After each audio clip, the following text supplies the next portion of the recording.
Il y a une affaire qui a failli jamais être résolue avec un autostoppeur qui va d'un coup avoir une pulsion justement avec une femme qui va faire monter dans sa voiture. Ouais, c'est là aussi, mauvaise rencontre.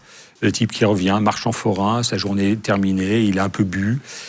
C'est dans la campagne, il rentre chez lui avec son fourgon et là il voit une jeune fille qui faisait du stop. Alors aujourd'hui on fait plus trop de stop avec Blablacar et tout ça, elle monte et là c'est l'été, il voit cette jeune fille, ils discutent et puis là, boum, il a une pulsion.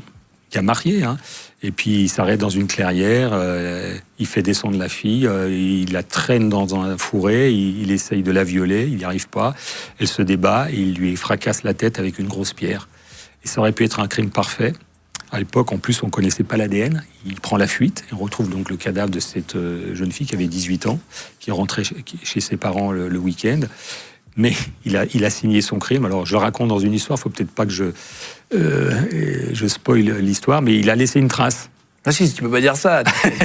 Non, en fait... On sait qu'il y a beaucoup de détails dans le livre de toute façon. En fait, il avait un fourgon et en reculant pour repartir, une de porte arrière s'est ouverte et un carton de salaison, de saucisson qui est tombé. Et sur un bout de carton, il y avait son nom au feutre. Mais non. Si.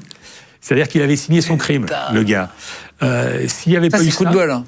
Ouais, voilà. La police. C'est la signature. S'il n'y avait pas eu ça, on aurait eu du mal parce qu'il n'y avait pas de témoins. C'était en pleine dans la campagne.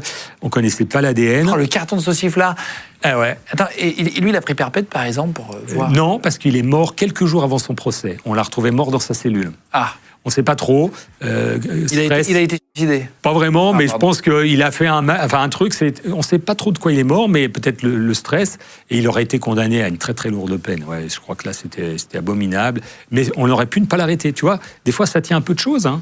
C'est le travail des enquêteurs, bien sûr, comme la petite tache de sang que j'évoquais pour Maëlys, mais ça peut être un coup de chance.